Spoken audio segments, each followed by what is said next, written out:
Hello everyone, welcome to Kartikeya IAS Academy. Let's see the current affairs. These are the topics we are going to discuss now. Science Center worth rupees 6 crore inaugurated in Tripura. ఇటువంటి science centres ఇంకా చాలా ఉన్నాయి ఇండియాలోని. అయితే ఇప్పుడు first time త్రిపురలోని inaugurate చేశారు. దానికోసం మనం చూద్దాం. Next topic is Paris agreement goals. యాక్చువల్గా మన ఏదైతే కార్బన్ ఎమిషన్స్ కానివ్వండి, పొల్యూషన్ ఏవైతే క్రియేట్ అవుతున్నాయో అవి మెజారిటీ మనకు అయ్యేవి ఎక్కడి నుంచి అవుతాయి, ఎక్కడైతే ఇండస్ట్రీస్ ఎక్కువగా ఉంటాయో, ఏవైతే బాగా డెవలప్డ్గా లేకపోతే డెవలపింగ్ కంట్రీస్ ఉంటాయో అక్కడి నుంచి మనకి ఈ పొల్యూషన్ అనేది ఎక్కువగా ఉంటుంది. బికాస్ అక్కడ ఇండస్ట్రీస్ డెవలప్మెంట్ అనేది ఎక్కువగా ఉంది కాబట్టి. ఓకే, అయితే యాక్చువల్గా వాళ్ళు పెట్టుకున్న టార్గెట్ ఏంటి, ఎంత లెవెల్ వరకు తగ్గించాలనుకున్నారు, బట్ ఇప్పుడు ఏ లెవెల్లో ఉన్నారు and how many countries are really following the targets which they have set, దాన్ని డిస్కస్ చేస్తాం. Next topic evicting illegal prawn gheries in Chilika లేక్లోని ఏవైతే ఘెరీస్ అంటే లైక్ చూడండి ఎక్కడ ఈ ప్రాన్ అవి పట్టుకోవడానికి ఏవైతే పెట్టి ఉంచుతారో షిప్స్ టైప్ వాటిని అక్కడి నుంచి తీసేయమని చెప్పారనమాట. ఏవైతే ఇల్లీగల్గా ఉన్నాయో, ఎందువల్ల, బికాస్ వాటిని పట్టుకోవడం వల్ల అక్కడ ఉన్న ఎకో సిస్టమ్ ఏదైతే ఎఫెక్ట్ అవుతుందో, అక్కడ ఉన్న యానిమల్స్ ఏవైతే ఎఫెక్ట్ అవుతున్నాయో, అక్కడ వాటర్ బాడీస్లో ఉన్న యానిమల్స్ కానివ్వండి, ప్లాంట్స్ కానివ్వండి, ఏవైతే ఎఫెక్ట్ అవుతున్నాయో వాటిని ప్రొటెక్ట్ చేయడం కోసం అని చెప్పి వీటిని తీసేయమని చెప్పారు. Okay, next sharp decline in India's donkey population. మన చిన్నప్పటి కంటే ఇప్పుడు చూస్తే అసలు ఎక్కడా కూడా ఒక డాంకీ అన్నది కనిపించడం లేదు. వై ఇట్ హ్యాస్ డిక్రీస్డ్, ఎందుకని డాంకీ పాపులేషన్ అనేది తగ్గిపోయింది, దాని రీజన్స్ ఏంటి అన్నది విల్ సీ హియర్. మోస్ట్లీ అంతా కూడా మనకి డేటా ఎక్కువ ఉంటుంది, అంటే ఫ్యాక్చువల్ డేటా అవే ఎక్కువ ఉంది క్లాస్లోని, సో మీరు నేర్చుకోవాల్సింది ఎక్కువగా ఉంది. The first topic is Science Center worth rupees 6 crore inaugurated in Tripura. Okay, one second.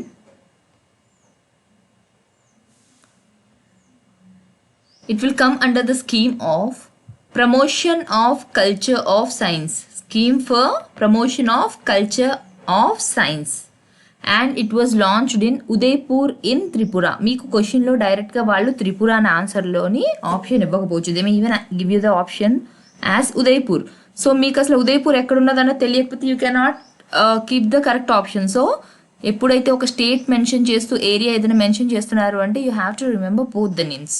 Next Tripura governor Ramesh bias in presence of union minister of state for tourism and culture Prahlad Singh Patil, deputy CM Jishnu Dev Varma. వీళ్ళందరి names ఏం మీరు నేర్చుకోకర్లేదు, I just mention here. Okay, వీళ్ళందరి ప్రెజెన్స్లోని దీన్ని inaugurate చేశారు. Okay, what is the name of that? Udaipur Science Center, and it was inaugurated on Feb 28th. అయితే main objective ఏంటి, here if you see in the map, ఇక్కడ ఏదైతే red కలర్లో కనిపిస్తుందో మీకు, దాట్ ఈస్ త్రిపుర. ఓకే, మనకి north ఈస్ట్లో ఏవైతే 7 సిస్టర్స్ ఉన్నారో అందులో one of the state is Tripura and this small portion is Tripura. So what you have to do is, ఇప్పుడు ఈ త్రిపురకి పక్కన ఏవైతే ఉన్నాయో నైబరింగ్ స్టేట్స్, ఓకే, అంటే the states which are sharing boundary with Tripura, అది కూడా మీరు నేర్చుకోండి. Because it's not that if some matter is given related to some state that they will be asking you the questions only pertaining to that. వాళ్ళు ఇవన్నీ వదిలిపెట్టచ్చు, science centre కోసం అడగడం మానేయచ్చు, త్రిపుర కోసం అడగడం మానేయచ్చు. Like what are the neighbouring states or what are the states which are sharing boundary with ఇది త్రిపుర అని అడగొచ్చు, లేకపోతే కంట్రీస్ ఏవి షేర్ చేసుకుంటే అని అడగొచ్చు. So you can here see this is Bangladesh. Okay, త్రిపురకి అడ్జాయినింగ్గా ఉన్న కంట్రీ ఏంటి మనకి బంగ్లాదేశ్. త్రిపురకి పక్కన మనకున్న ఓషన్ ఏదైతే ఉందో ఏంటది, Bay of Bengal. Okay, so what you have to remember, దానికి నైబరింగ్గా ఉన్న కంట్రీస్ ఏంటి, మీకు ఇటు పక్క మనకి ఇది మయన్మార్ ఉంది. So if you don't know the exact location of Tripura you may get confused, అది మయన్మార్కి టచ్ అవుతుందా లేదా అని చెప్పి మీకు ఆ పాయింట్లో డౌట్ రావచ్చు. సో మీరు ఇక్కడ గుర్తుపెట్టుకోవాల్సింది ఏంటి, దీనికి టచ్ అయ్యే ఒకే ఒక కంట్రీ ఏంటి మనకి ఇక్కడ, neighbouring country Bangladesh. Okay, next ఇంకా ఏ స్టేట్స్ టచ్ అవుతున్నాయి అన్నది మీరు చూసుకోవాలి. అండ్ త్రిపుర ఏదైతే ఉందో అది ఈ 7 సిస్టర్స్లోని ఇన్ కేస్ చూస్తే ఏరియా వైజ్గా అది ఏ ప్లేస్లో ఉంది.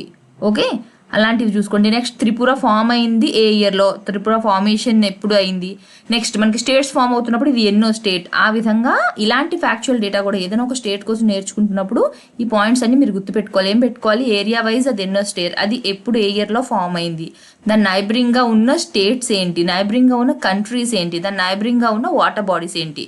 ఇలా మీరు ఒకటి స్టేట్ ఏదన్నా మీకు కరెంట్ అఫైర్స్లో వస్తున్నప్పుడు నేర్చుకుంటే in the process with in the completion of your like ఏదైతే మీరు ఒక 6 months చదువుకోవడానికి పెట్టుకున్నారు, 1 year పెట్టుకున్నారు, ఈ లోపల మీకు కరెంట్ అఫైర్స్లో ఆల్మోస్ట్ అన్ని స్టేట్స్ కవర్ అయిపోతాయి, అన్ని ఇన్ఫార్మ్ కూడా మీ దగ్గర రెడీగా ఉంటుంది.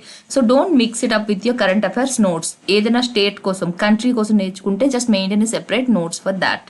Okay, now let's come to the topic.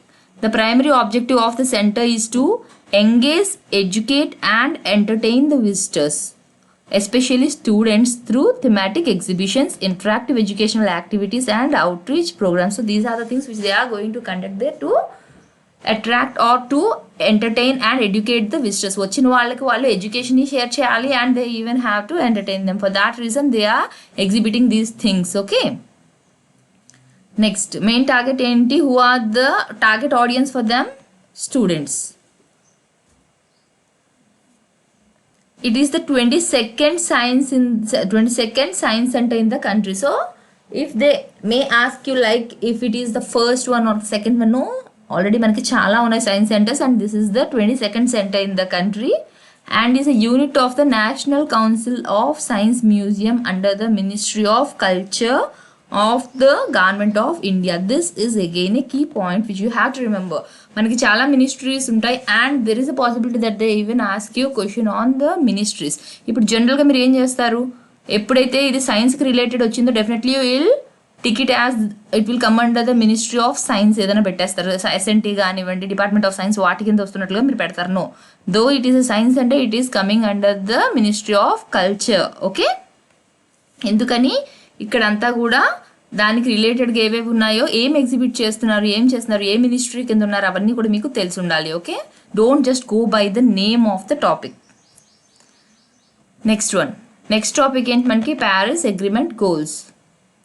Here, the United Kingdom and the European Union are the only regions among the 18 of the world's biggest emitters that have significantly increased their greenhouse gas reduction. అంటే ఏంటి, మనకి ఏవైతే targets పెట్టుకున్నారో UN ద్వారా, okay, ఎవరైతే totally ఎన్ని big like ఎంతమంది ఉన్నారని చెప్తున్నారు, 18 world's biggest emitters, like who are emitting the carbon కానివ్వండి, పొల్యూషన్ కానివ్వండి, ఎవరైతే గ్రీన్ హౌస్ గ్యాసెస్ని ఎక్కువగా ఎమిట్ చేస్తున్నారో, ఓకే, మీథేన్ కానివ్వండి, సిఎఫ్సిస్ కానివ్వండి, ఎవరైతే బాగా ఎక్కువగా రిలీజ్ చేస్తున్నారో వాళ్ళలోని రెడ్యూస్ చేసిన కంట్రీస్ ఏంటి అంటే UK and the European union.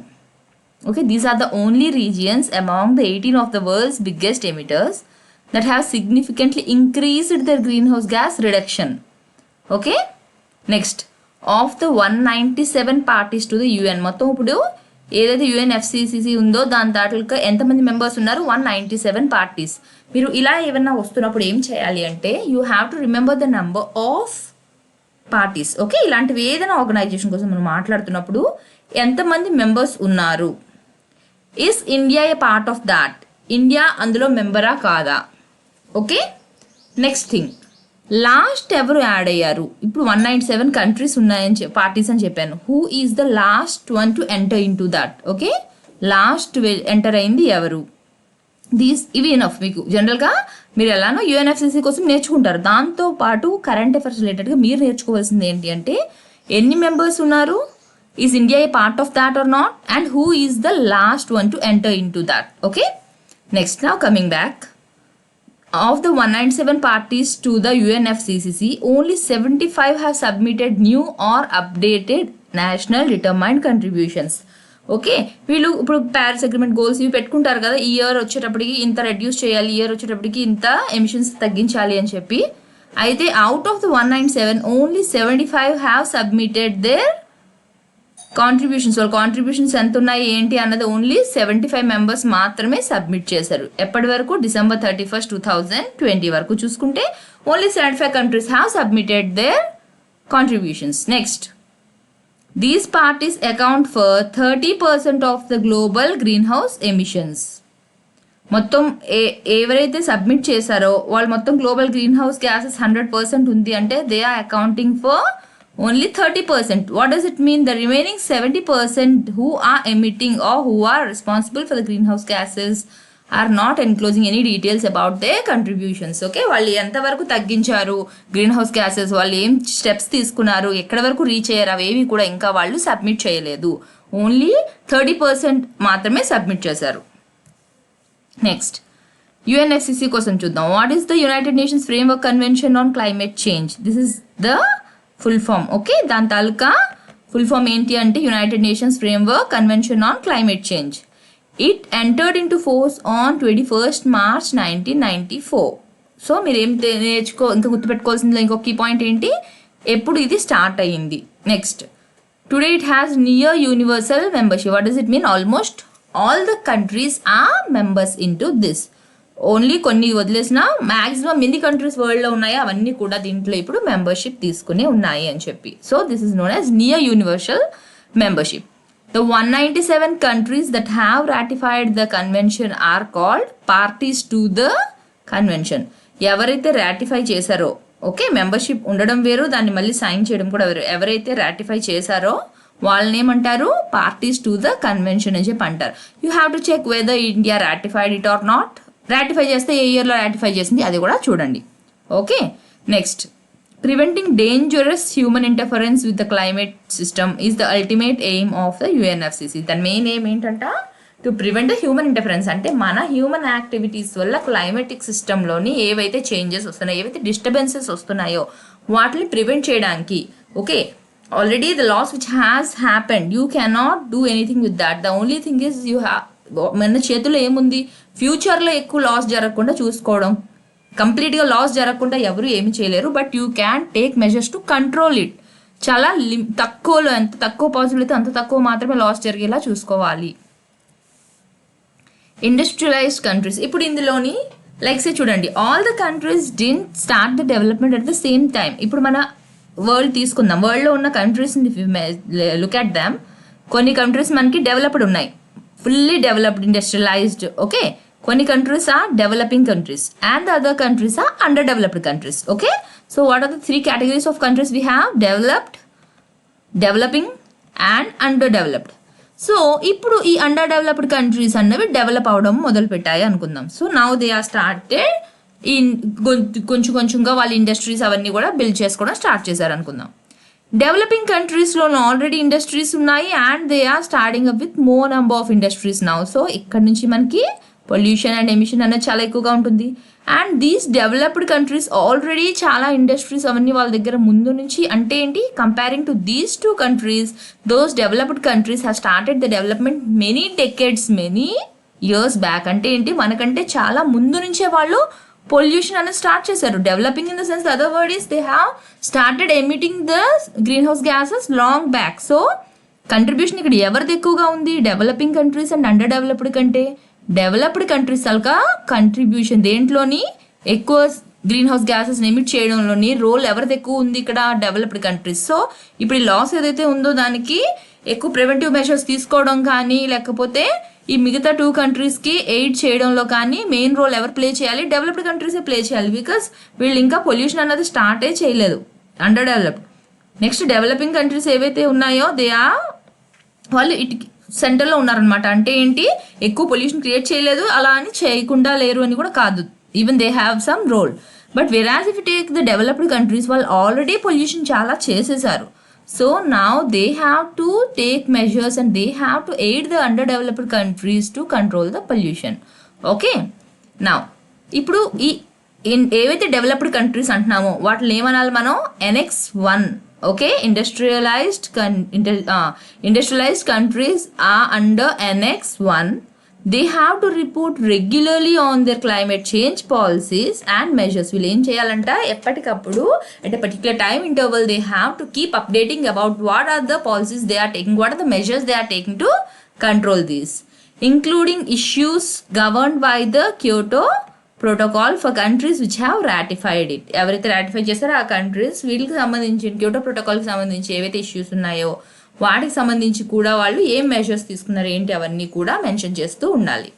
Next, they must also submit an annual inventory for their green house gas emission. Okay, yearly వాళ్ళు ఏవైతే చేస్తున్నారో వాటి కోసం కూడా వాళ్ళు సబ్మిట్ చేస్తూ ఉండాలి, including data for the base year 1990 and all the years since then.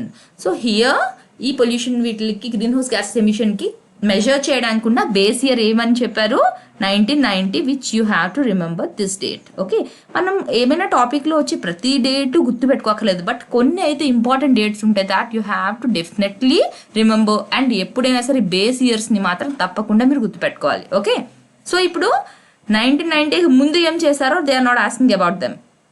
ఇక్కడ బేస్ ఇయర్ ఏం చెప్తున్నారు 1990, దాని తర్వాత నుంచి 1990 వరకు ఇప్పటి వరకు మీరు ఏవైతే ఎమిట్ చేసిన గ్యాసెస్ ఉన్నాయో, ఇట్స్ నాట్ లైక్ ఇయర్ మీరు పంపిస్తే అది అట్మాస్ఫియర్ నుంచి ఎక్కడికో పోతుందని ఏం కాదు కదా, it will stay in that atmosphere. మన అట్మాస్ఫియర్లోని లేయర్స్లోనే మనం చేసిన పొల్యూషన్ అంతా కూడా ఉంటుంది.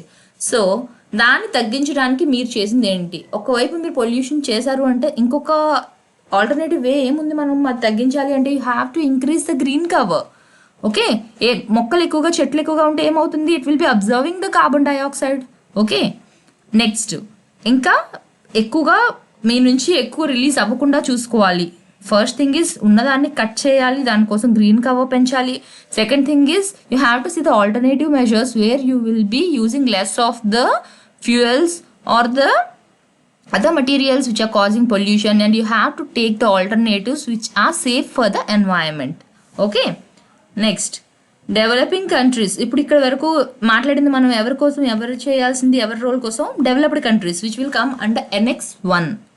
Now developing countries. So developing countries అంటే ఏంటి? Non NX 1 parties report in more general terms on their actions both to address climate change and to adapt to it impacts. ఏంటి ఇక్కడ 2 టర్మ్స్ మెయిన్గా యూజ్ చేశారు వాళ్ళు.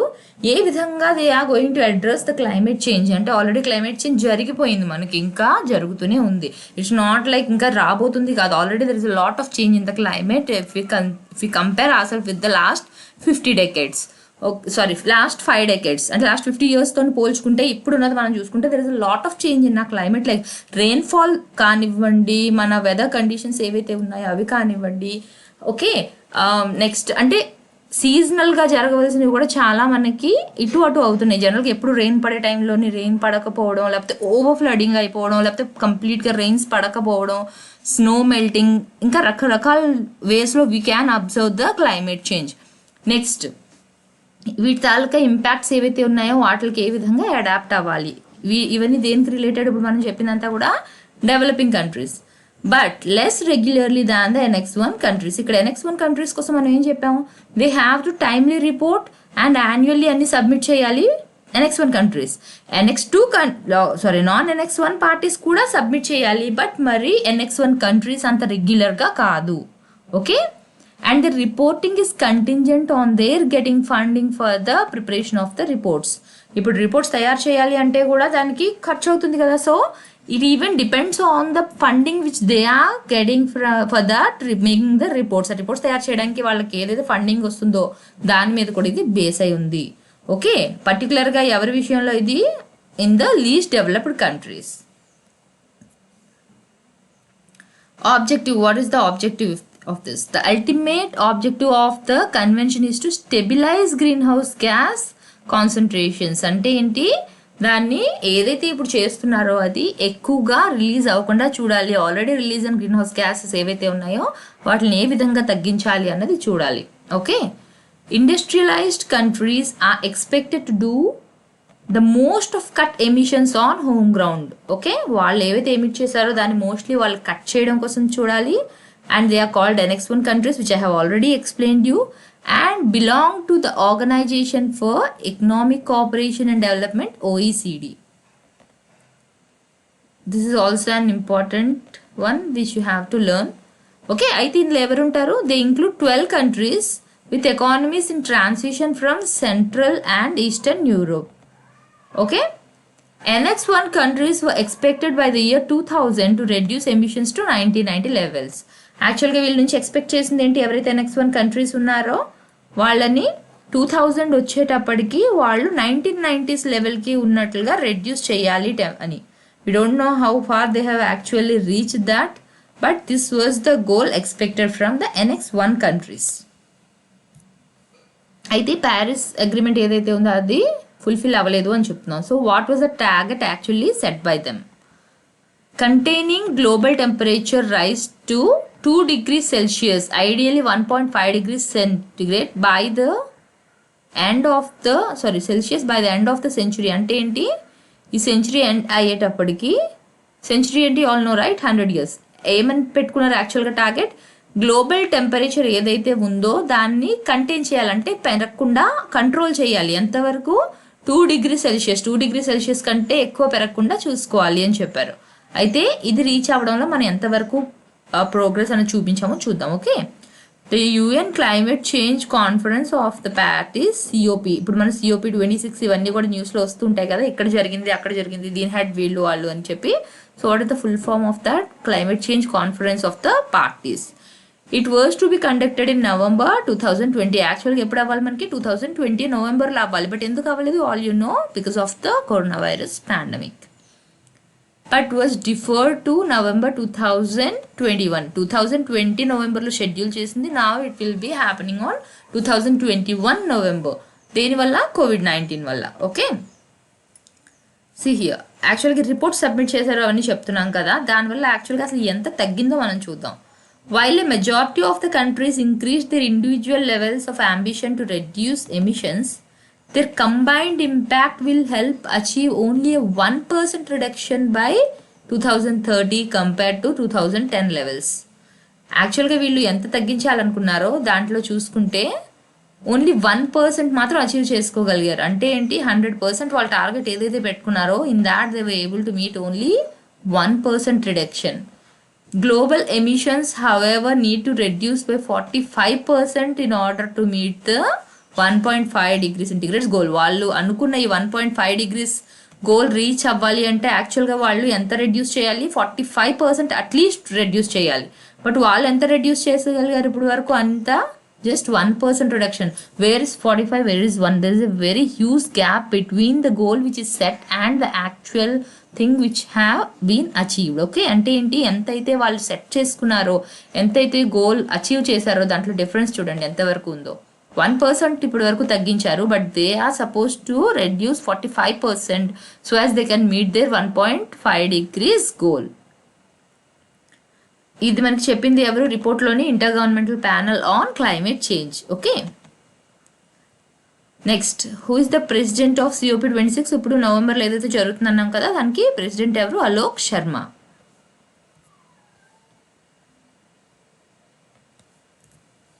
The next topic is Angul boils at 40 degrees centigrade in February. Angul అంటే ఏదో వస్తువు కాదు, this is the name of the place. Angul boils అని ఎందుకు అన్నారు అంటే అక్కడ టెంపరేచర్ అన్నది చాలా ఎక్కువగా ఉంది. ఓకే, సో టెంపరేచర్ ఎక్కువ అవ్వడానికి కారణం ఏంటి? ఫస్ట్ అసలు అంగుల్ అన్నది మనకి ఎక్కడ ఉంది? ఒడిస్సాలో ప్లేస్ అది. ఓకేనా, దీన్ని నేను ఆల్రెడీ మీకు లాస్ట్ క్లాసెస్లో ఒక టాపిక్లో చెప్పాను, గుర్తుందో లేదో. చిలికా లేక్ దగ్గర నుంచి చాలా ఎర్లీగా బర్డ్స్ వెళ్ళిపోతున్నాయి. యాక్చువల్గా అవి ఏప్రిల్లో వెళ్ళాలి, but they are leaving so soon అని చెప్పి మైగ్రేటరీ బర్డ్స్ కోసం మీకు నేను చెప్పాను. ఓకే, సో ఇవన్నీ రీజన్స్ ఎందుకు అంటే మనకి ఒడిస్సాలోని టెంపరేచర్ అనేది చాలా ఎక్కువగా పెరిగిపోయింది. ఓకే, ఏదైతే మనకి ఏప్రిల్లో ఉండాలో అది మనకి ఫిబ్రవరిలోనే వచ్చేసింది. ఓకే, ఎందువల్ల ఇవన్నీ జరుగుతున్నాయి అన్నది మనం చూద్దాం. Several parts of Odisha have already recorded temperatures above the normal. ఏప్రిల్లో 39 degrees ఉండాలి వాళ్ళకి, but in February itself they are witnessing 40 degrees of temperature. Angul was the hottest place in the country at 40.1 degrees centigrade on February 28, 2021. The hottest it has been in 10 years for this time of the year. Last 10 years lo inta hot ga undam ide first time valki. Okay, according to HR Biswas, Director, Indian Meteorological Department, Odisha. Mayurbhanj, Dinkanal and Angul are among the worst affected by the fires. Fires అంటే తెలుసు కదా మీకు, forest fires ఏవైతే ఉన్నాయో, ఏవైతే మంటలు, they may be natural or the man made. Because of those fires the temperature is rising in those areas. ఏమేమి places mention చేశారు? మయూర్భంజ్, దిన్కనల్ అండ్ అంకుల్. మీరు ఏం చేస్తారంటే ఈ 3 కూడా ఒడిస్సాలో ఉన్నాయని చెప్పి మీరు గుర్తుపెట్టుకోండి. In case it's not like వచ్చే ఛాన్స్ ఉంది అని కాదు, ఇన్ కేస్ వాళ్ళు ఏమైనా సరే ప్లేసెస్ అండ్ స్టేట్ మనకి ఏమైనా మ్యాచింగ్గా ఇచ్చినప్పుడు we should know which place belongs to. మనకి జనరల్గా ఎవరికైనా సరే వాళ్ళు సెల్ఫ్గా ఏదైతే ఉంటారో ఆ స్టేట్ తప్ప మిగతా స్టేట్స్లోని other than the capital and the major cities we don't know the names of the cities. మనమేనా అంతే కదా, if we are from Andhra we will know mostly all the cities నా స్టేట్ అండ్ నైబరింగ్ స్టేట్ ఏదైనా ఉంటే కొంచెం మనకు ఐడియా ఉంటుంది. But ఇండియాలో ఉన్న అన్ని వాటిలో అన్ని స్టేట్స్లో అన్ని cities we cannot remember. It's very hard for any one. But ఇలా ఎప్పుడైతే మనకి న్యూస్లో ఏమైనా కొన్ని హైలైట్ చేస్తున్నారు అంటే డెఫినెట్గా మీరు నేర్చుకోండి. ఇప్పుడు అంగుల్ అని ఇచ్చారు అంటే డెఫినెట్గా you should learn that Angul is in Odisha. Okay, next Baripada, the district headquarter of Mayurbhanj, recorded 39.4 degrees centigrade on February 28. Fire accidents in several parts of Simlipal National Park in Mayurbhanj district and forest in Angul may be one of the reasons for the rising temperatures. So, there are different reasons. అందులో ఒక reason ఇది కూడా అని చెప్తున్నారు. ఏంటి, forest fires అనేది కూడా ఒక రీజన్ అయి ఉండొచ్చు for the increase in the temperature of the state. Okay, so ఇక్కడ వాళ్ళు మెన్షన్ చేసిన ఇంకొక పేరు ఏంటి, సిమ్లిపాల్ నేషనల్ పార్క్. మీరు నేషనల్ పార్క్స్ చదువుతున్నప్పుడు ఎలానో అన్ని నేషనల్ పార్క్స్ కోసం చదవాలి. బట్ ఇలా మనకి న్యూస్లో వచ్చింది మాత్రం అస్సలు మిస్ చేయకూడదు. అక్కడ ఏమైనా యానిమల్ని మనం పర్టికులర్గా కన్జర్వ్ చేస్తున్నామా, ఓకే, ఏమైనా క్రిటికల్ ఎండేంజర్డ్లో ఉందా, ఏమైనా ఎండేంజర్డ్ స్పీసీస్ అక్కడ ఉన్నాయా, ఓకే, లేకపోతే ఎండమిక్ స్పీసీస్ అంటే ఏంటి, అక్కడ మాత్రమే దొరికేవి, ఇంకా వేరే ఎక్కడ దొరకనివి, అక్కడ మాత్రమే దొరికే ప్లాంట్ కానివ్వండి, oil, let it be any animal or a bird, if there is anything particularly to that national park you have to definitely remember those names. So ఈ రోజు మీరు ఏం చేయాలి, సిమ్లిపాల్ నేషనల్ పార్క్ కోసం నేర్చుకోండి. Next, several teak and other trees were reduce to cinder. ఏమయ్యాయి, fires వల్ల మనకి టీక్ అండ్ అదర్ ట్రీస్ చాలా కూడా కాలిపోయాయి. The fires are threatening the elephants, snakes and other animals. So these are getting affected. The elephants, snakes, animals ఇప్పుడు అవన్నీ కూడా అక్కడ fires వల్ల ఎఫెక్ట్ అవుతున్నాయి. And it is even posing threat to the natural habitat. వాళ్ళు ఉండే చెట్లు, వాళ్ళు ఉండేవి అవన్నీ కాలిపోయింది అంటే డెఫినెట్గా వాళ్ళ హ్యాబిటెట్కి అది లాస్ అనే. అంటే అర్థం ఏంటి, ఇప్పుడు అక్కడ ఉన్న చెట్లు అవి కాలిపోయాయి అంటే what is the main thing which they are losing their home and the food. అక్కడ దొరికే ఫుడే కదా వాళ్ళు తింటారు, ఆ ఫుడ్ ఎఫెక్ట్ అవుతుంది and the shelter also they are losing in that. What are the possible reasons for the fire? అసలు fire ఎలా వచ్చింది, is it natural or man made అనేది మనం చూద్దాం. ఓకే, ఫస్ట్ పాయింట్ ఏంటి అంటే many locals set plants and small trees on fire. ఏం చేస్తారు, చిన్న చిన్న మొక్కలు, తుప్పలు అంటాం కదా మన తెలుగులో, చిన్న చిన్న బుషెస్ టైప్ కానీ లేకపోతే చిన్న చిన్న ప్లాంట్స్ ఏవైతే ఉంటాయో, ఇప్పుడు like say this is a huge tree over they, దాని కిందన ఇప్పుడు దీని ఫ్రూట్స్ వీళ్ళకి కావాలి.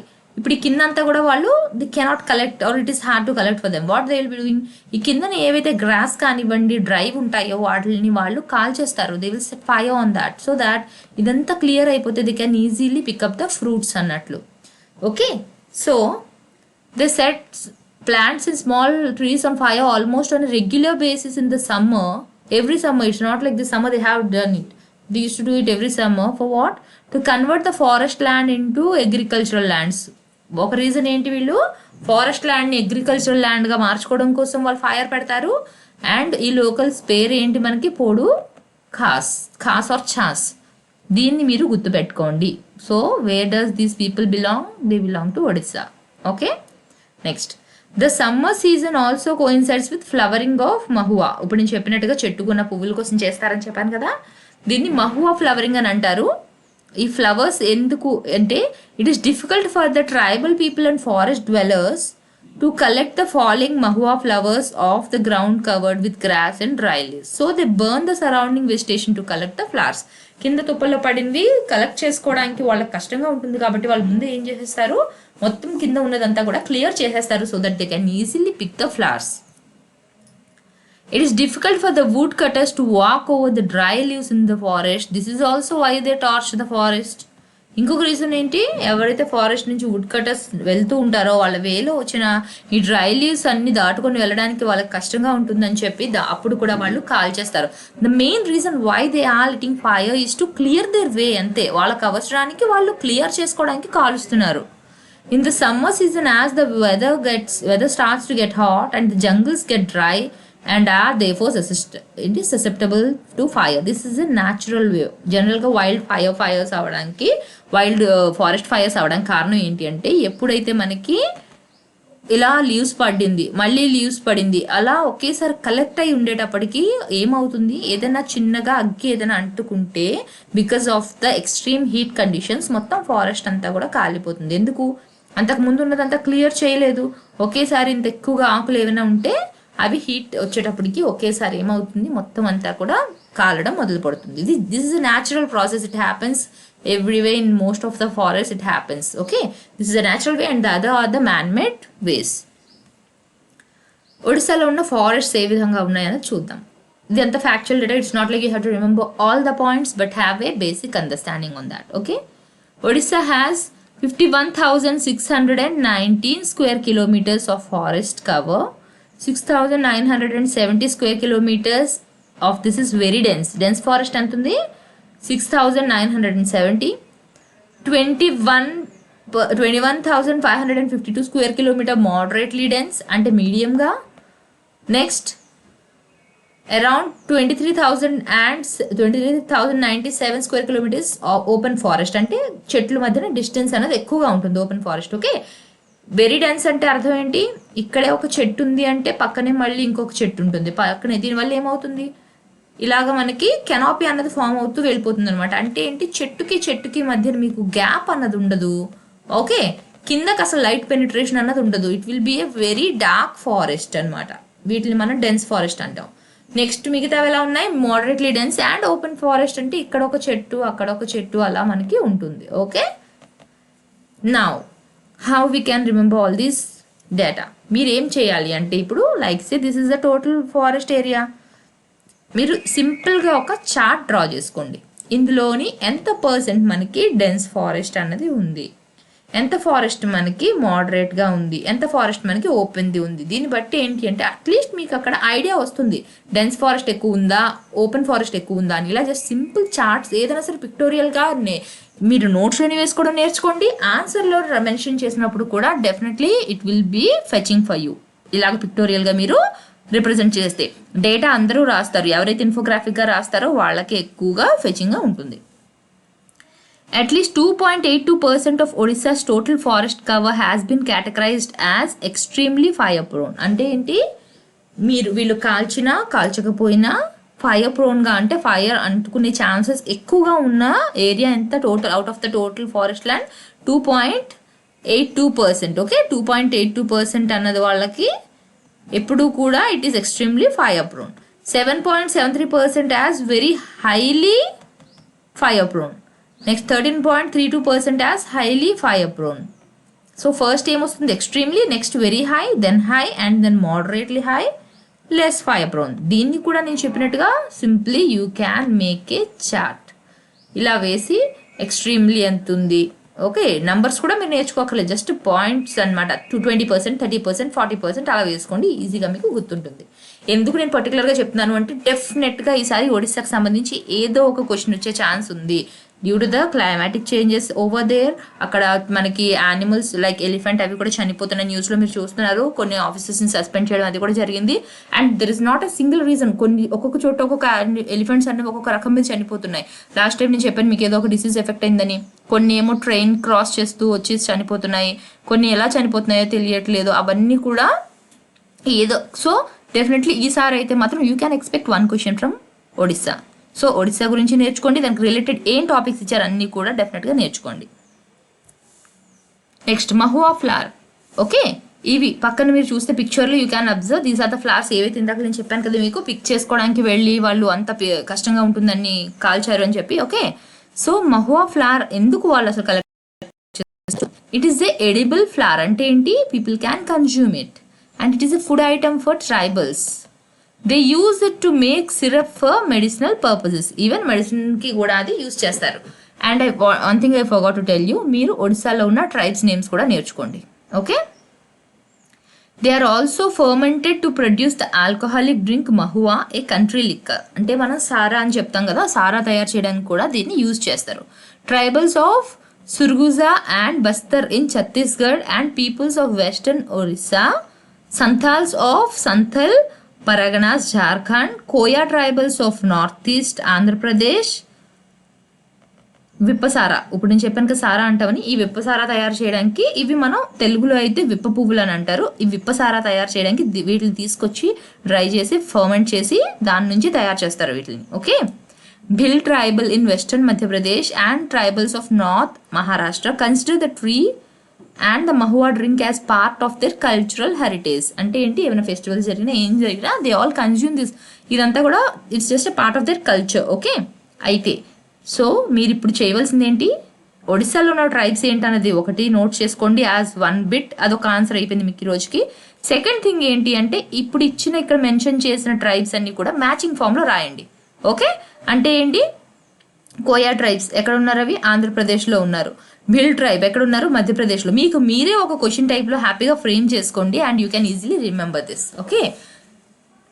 మనం జనరల్గా ఎగ్జామ్కి ప్రిపేర్ అయినప్పుడు ఎన్ని ట్రైబ్స్ ఉన్నాయి అన్నీ నేర్చుకుంటాం, ఎగ్జామ్ టైంకి వెళ్ళేటప్పటికి ఏవి గుర్తుండవు. ఆ ప్రాసెస్ మానేసి ఇలా కరెంట్ అఫైర్స్లో ఏవైతే హైలైట్ చేసి చెప్తున్నామో డెఫినెట్గా అవి మాత్రం మిస్ అవ్వకండి అట్లీస్ట్. అప్పుడు they is a possibility that you can happily fetch marks from these bits. Okay. Next, mahua is an essential drink for tribal men and women during celebrations. As I told you, పండగ టైంలోని ఇవన్నీ తాగుతూ ఉంటారు. Mahua fruit is an essential food of western Odisha people. So only సారా తయారు చేయడానికి మాత్రమేనా, లేకపోతే ఇంకే విధంగా కన్జ్యూమ్ చేస్తారన్నది కూడా చూద్దాం. Okay. This is an essential food of western Odisha people. The tree has a great cultural significance. There are many varieties of food prepared with the help of fruits and flowers. అంటే ఏంటి, not just the drink, they even prepare many food items with the flowers and even the fruits. Also western Odisha people use to pray this tree during festivals. ఇంకా ఏంటి, they even worship this tree. The liquor produced from the flowers is largely colorless, opaque and not very strong. అంటే ఏంటి, దానికి ఏం particular colour అనేది ఉండదు and ట్రాన్స్పరెంట్గా ఉంటుంది అండ్ అది పెద్ద స్ట్రాంగ్గా కూడా ఏమీ ఉండదు. It is inexpensive and the production is largely done in home stills. అంటే ఏంటి, వీటి కాస్ట్ ఎక్కువగా ఉండదు. So they all consume this in their celebrations and occasions. అండ్ ఎవరికి వాళ్ళు ఇండ్లలోనే వీటిని కాచుకోవచ్చు అనమాట. They can happily prepare it the home. Mahua flowers are also used to manufacture jam. అంటే ఏంటి, you all know right, fruit jams. ఆ విధంగా జామ్ తయారు చేయడం కూడా యూజ్ చేస్తారు. Which is made by tribal cooperatives in the Gadchiroli district of Maharashtra. Okay. మనకి కూడా చూసుంటారు కదా మీరు, ఆంధ్రాలోని గిరిజన్ కోఆపరేటివ్స్ అని చెప్పేసి ఉంటాయి కదా, అదేవిధంగా వాళ్ళదేంటి గచ్చిరోలి డిస్ట్రిక్ట్ ఆఫ్ మహారాష్ట్రలోని అక్కడ ఉన్న ట్రైబల్ కోఆపరేటివ్స్ ఏదైతే ఉందో అక్కడ వీటిని అమ్ముతారు తయారు చేసి jam. Okay. In many parts of Bihar, such as villages in the district of Siwan, the flowers of Mahua tree are sun-dried. అంటే ఏంటి, ఎండలో డ్రై చేస్తారు. And they are ground to flour and used to make various kinds of bread. దాన్ని ఒక పిండిలా కూడా తయారు చేసుకొని బ్రెడ్ అవి తయారు చేయడానికి వాడతారు. ఎక్కడ, ఇది బీహార్లోని. మహారాష్ట్రలో జామ్ చేసుకుంటారు. ఇందాక ఆల్రెడీ మెన్షన్ చేసిన ప్లేసెస్లోని దాన్ని డ్రింక్గా కన్జ్యూమ్ చేస్తారు. The next topic is evicting illegal prawn gheris in Chilika. The Odisha government, here also again this topic comes from the Odisha state, started evicting illegal prawn gheris from Chilika Lake. Around 349 hectares were cleaned on the first day of the drive. Chilika Lake లో ఏవైతే ఘెరీస్ ఉన్నాయో, PRAN ఘెరీస్, ఎక్కడైతే వాళ్ళు stay చేసి ఏం చేస్తారు, ప్రాన్స్ని collect పడతారు కదా నెట్ వేసుకుని, అవన్నమాట ఇవి ఘెరీస్. ఓకే. వీటిని ఎక్కడెక్కడ ఇల్లీగల్గా ఉన్నాయో వాటిని క్లియర్ చేసేసారు. ఓకే. ఎవరు ఇది చేస్తున్నారు అంటే చిలికా డెవలప్మెంట్ అథారిటీ. ఎవరు Chilika development authority, who is this? It is the regulatory body for Asia's largest brackish water lagoon. So what is Chilika lake here? It is a brackish water lagoon. ఇప్పుడు ఎందుకని తీస్తున్నారు అంటే, this illegal prawn farms threaten the flora and fauna, మొక్కలు and animals రెండు కూడా, plants and animals రెండింటికి కూడా ఇది ఎఫెక్ట్ చేస్తుంది. Which one? Illegal prawn farms, ఏవైతే పర్మిషన్ లేకుండా చేస్తున్నారో అవి. The novel corona virus disease hampered the drive in 2020. యాక్చువల్గా ఈ క్లీనింగ్ ఏదైతే ఉందో, ఈ ఇల్లీగల్ తీసేయాలనుకున్నారో అది ఆల్రెడీ 2020లోనే చేయవలసిన drive, but due to the Covid they couldn't do that. Okay. In 2018 to 19, the CDA cleaned gheris in around 160 square kilometers areas of the lake. ఆ previous ఇయర్లోని వాళ్ళు 160 స్క్వేర్ కిలోమీటర్స్ తీశారు. And next మనకి 2000లో ఏమి చేయలేకపోయారు because of the covid. Again they started doing it now. ఏం చేస్తున్నారు? They are clearing the gheris. The supreme court had on April 3rd, 2017 asked the chief justices of high courts in 15 states, ఎన్ని స్టేట్స్కి order చేశారు? 15 స్టేట్స్కి order చేశారు. ఏమని? To take up the issue of the conservation of ecology of important wetlands ఏవైతే మీ స్టేట్స్లో ఉన్నాయో వాటిని మీరు సీరియస్గా తీసుకొని ప్రొటెక్ట్ చేయండి అని సుప్రీంకోర్టు చెప్పారు. Out of 26 major wetlands in 15 states, Chilika and Bhitarkanika national parks are from Odisha. ఇప్పుడు ఈ 15 స్టేట్స్లోని మొత్తం ఎన్ని ఉన్నాయంట national parks?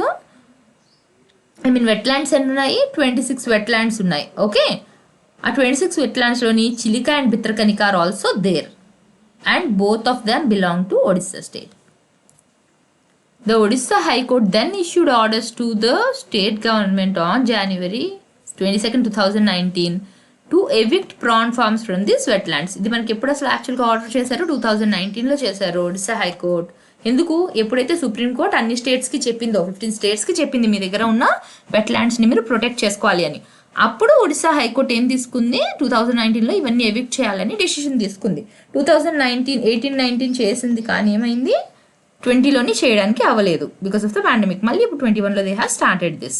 As many as 12 lakh nearly చూడండి birds, 12 lakh birds of 190 different species had visited the Blue Lagoon in the winter 2018-19. These included 12 lakh migratory birds comprising 1111 species as well as 38,000 of 79 species of resident birds. అక్కడ ఉన్నవి మనకి 79 species ఉన్నాయి, migratory birds ఏమో మనకి 111 species ఉన్నాయి. In total, a total of 11 lakh birds of 184 species were counted in the lake. These had included 12 lakh of 109 species of migratory birds and 75 species of resident birds. ఇది 2020 data. Okay, ఇవి కూడా అంతే. మీరు ఏం data మొత్తం numbers గుర్తుపెట్టుకోవాల్సిన అవసరం లేదు. ఏమైనా ఇంక్రీజ్ ప్రీవియస్ దాంతో ఇంక్రీజ్ అయిందా డిక్రీజ్ అయిందా అది చూసుకోవాలి మీరు. Okay, the endangered Irrawaddy dolphins ఇవేంటివి? Endangered species. So here you have to see whether it is under schedule 1 or schedule 2, ఏ షెడ్యూల్లోకి వస్తుంది అనేది మీరు చూసుకోండి. Found in the lake have been able to swim freely after the eviction of gheris. ఈ gheris అన్ని తీసేసిన తర్వాత now it's able to freely swim in the lakes. These dolphins were sighted in Ganjam district's Rambha area for the first time in the 3 decades sources. 3 decades బట్టి ఇవి కనిపించడం లేదు because of these gheris. Now as they were cleared, now they are able to freely swim in those areas and in the past 3 decades they were found first time వీటిని చూసారంట. ఎక్కడ చూసారు?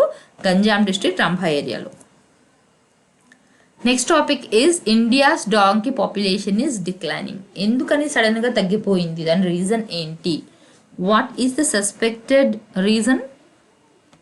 It might be due to the Chinese demand. ఎవరు చెప్తున్నారు? Brooke hospital for animals చెప్తున్నారు. China వాళ్ళు ఏం చేసుకుంటారు? తీసుకుని వీటిని వాళ్ళు దాన్ని స్కిన్ని యూజ్ చేసి అందులో వచ్చిన ఫ్యాట్తో మెడిసిన్ తయారు చేసుకుంటారంట. సో బికాస్ అక్కడ డిమాండ్ వీటికి ఎక్కువగా ఉండడం వల్ల మైట్ బి ఇండియా నుంచి అక్కడికి ఎక్కువగా ట్రాన్స్పోర్ట్ చేస్తూ ఉండొచ్చు, దానివల్ల ఇండియాలో ఉన్న డాంకీ పాపులేషన్ అంతా తగ్గిపోయింది అని సస్పెక్ట్ చేస్తున్నారు. Okay, the sharp decline in donkey population in India over the last decade might be linked to emerging demand of donkey hide అంటే చర్మం in the Chinese market, said Brooke hospital for animals. What is this Brook Hospital? It is an international animal welfare organization which is based out in London. Okay, ఇప్పుడు మన countries ఆల్గా పాపులేషన్ని చూద్దాం. The countries donkey population shrunk to 0.02 million in 2019 from 0.32 million in 2012. 2012లో 0.32 million ఉండేది, 2019 చూసేటప్పటికి అది 0.12 millionకి వచ్చేసాయి number of donkeys. According to the livestock census released in 2019. In 2007, there were 0.44 million donkeys in India. 2007లో ఎన్ని ఉన్నాయో చూడండి, 2019కి వచ్చేటప్పటికి ఎంత తగ్గిపోయాయో చూడండి. The total population of horses, ponies, mules and donkeys decreased by 51.9% since 2012. 2012 డేటాతో చూసుకుంటే 51% తగ్గిపోయాయంట. Not just the donkeys, mules, ponies and horses also.